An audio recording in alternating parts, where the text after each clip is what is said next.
The way to sound smarter, believe it or not, is to stop trying to sound smart. That is a problem. Your job is not to sound smart.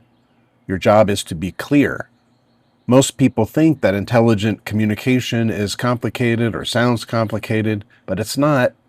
The clearest communicators are often the ones who are also the simplest communicators, because the goal of communication is not to impress people. If that's your goal, to impress people, then you should be an entertainer, a comedian, an actor, an actress, but not a real communicator, not in the business sense. Your job as a communicator is to help people understand. I'm Michael Walls. I teach communication for a living, and this channel is built around one core idea, and that is that clear thinking leads to clear communication. So a lot of people try to sound intelligent, sound smart by using bigger words, by making longer explanations, by adding more details, by using complicated and weird sentence structures, or maybe it comes out in their visual aids because they make really impressive and fancy visual aids. Nothing wrong with a good visual aid, don't misunderstand me, but this is often done because the speaker, the writer, just doesn't think that they're prepared, or doesn't feel like they're prepared, or they don't want to come across looking like they're unprepared or looking like they're unimpressive. The reason why public speaking creates anxiety is because we don't want to look bad. Writing, to a lesser degree, does the same thing. So instead of simplifying the point and making it easier to understand, this person piles on more. They add more. They just make it bigger and more and longer. The problem is the audience doesn't see it that way. The audience doesn't experience it that way. They experience this as confusion. They experience this as work, not intelligence, not being impressive. The audience has to work harder just to figure out what the speaker, the writer actually means. And when people have to work harder to understand you, you know what's going to happen. They're going to check out early. They're going to think that you sound less confident, not more confident. They're going to have less memory of what you said because, again, they're working too hard to try to figure it out. And so they stop listening. They give up. They laugh. They just don't care what you're having to say. So a lot of the times rambling comes from this idea that there's just a need on some people's part to sound or be impressive. That's not the goal. People start talking before they have a clear idea of what they want to say. They add too much detail because they haven't simplified it. They haven't done the work for clarity. So they try to compensate with more and more words or more and more explanations. Well, this creates problems everywhere when this starts to happen. We've all seen it. I'm sure we've all done it. In meetings, the meeting happens, everyone's unclear about what decision was made, what discussion was had, because too much of this was nonsense. In presentations, the audience, maybe they remember bits and pieces, but they don't really remember the point. They didn't really get the message. In conversations, people just check out and start checking their phones or checking their watches. In emails, important information gets buried behind and under unnecessary language. And the worst part is, you, the speaker, you, the writer, think that you've said a lot, so you must have communicated it well. But we're not measuring communication by how many words you say or how much information you delivered in one moment and one period of time. It's actually measured by how well the audience understands it. That's how you measure success or failure in communication.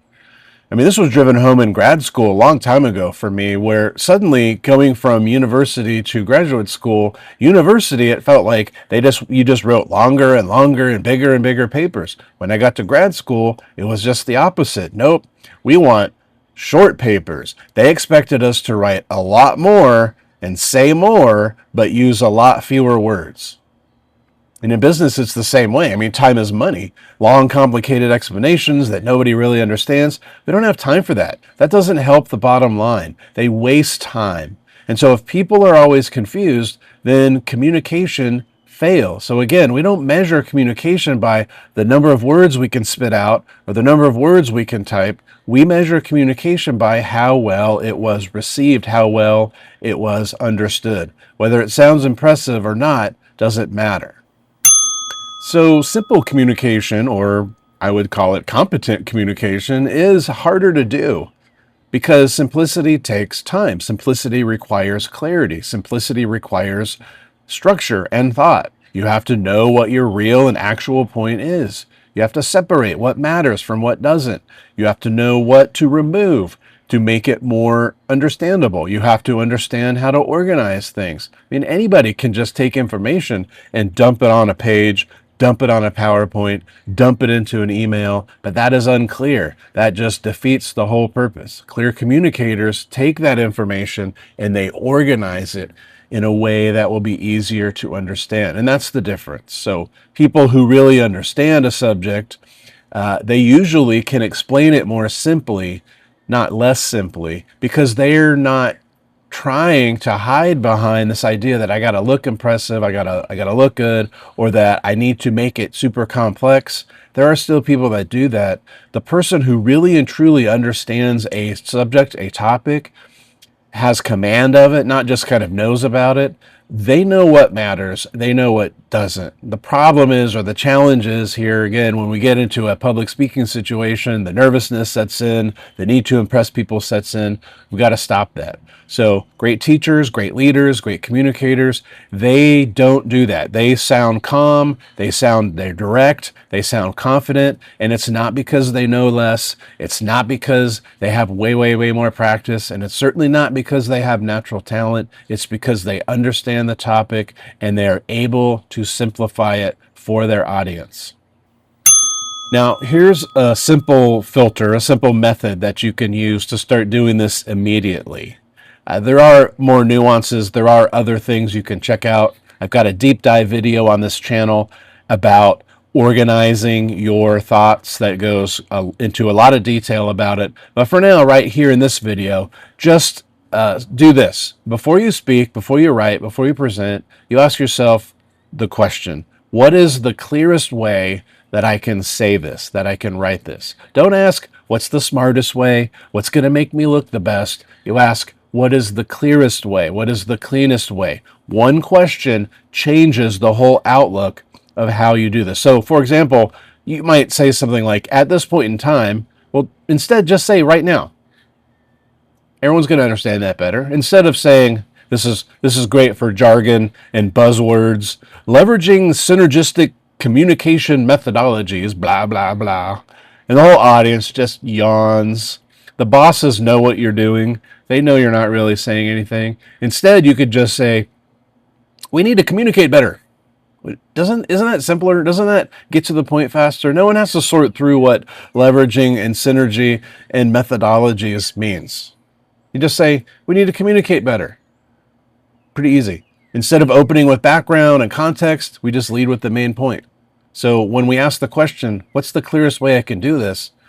We're leading with the main point. We add supporting detail only if necessary. And so again, we're thinking about clarity first, detail second. Clarity first, detail second. This is what I call clarity first thinking, clarity first communication. All right. And most people, they probably need far less detail than you think they need, especially at the beginning. Now, maybe later as conversations progress, as presentations start to mount and stack up, we add more details. We do this in school. We start simple and we add more detail and more complexity as we go.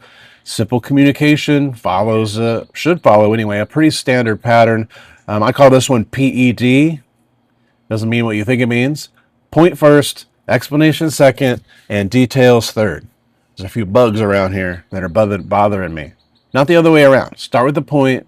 What is the thing that you want them to get? Then explain it. And then if you need details and context, you can do that. In a video about emails, I gave you a little bit different tactic because you're typing an email and you want a response, and you can check out that video on emails. But the similar principle applies. You get to the point and make it simple, and don't add all this complexity that doesn't need to be there just to sound or look impressive. So let's come back to the main point. A lot of people think sounding intelligent means sounding complicated. No, it doesn't. It means sounding clear, because real confidence doesn't need to be hidden behind complexity. Real expertise sounds simpler and calmer and more organized because it is.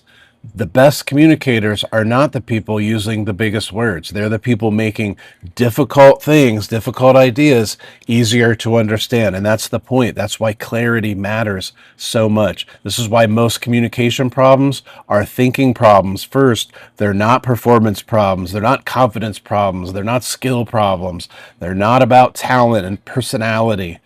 They're about thinking before we start speaking or writing.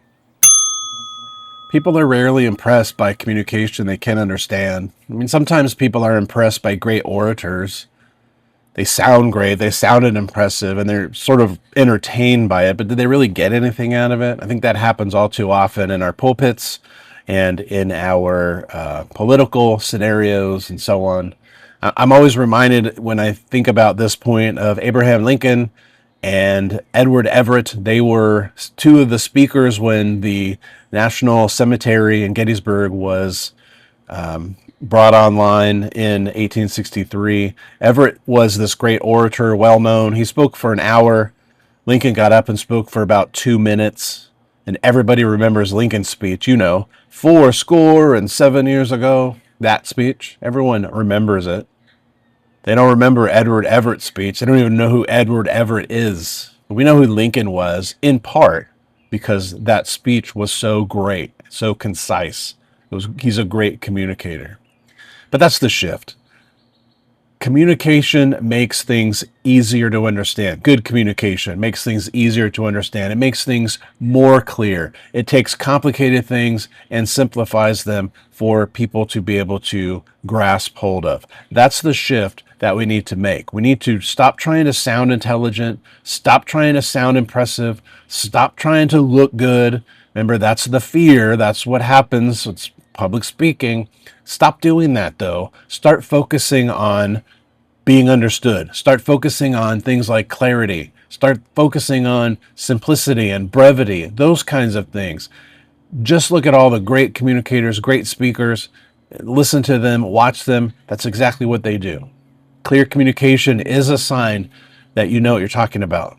If you hide it behind all these words and phrases and complexity, people are going to come away wondering if you even do know what you're talking about. So clear communication leads to clear thinking leads to clear communication. I still get that backwards sometimes. So if you want help here, organizing your thoughts, organizing your ideas to make them more clear before you speak, before you write, before you present, go into the download section there in the description or in the comments and download my guide to track. Track is the system I've developed, this framework: thesis, research, audience, craft, and know. And it walks you through exactly how to use that framework to think clearly before you communicate, so that by the time you get to that point, you will have everything you need to do to communicate clearly and confidently. And it wouldn't hurt if you would subscribe to the channel, smash that like button,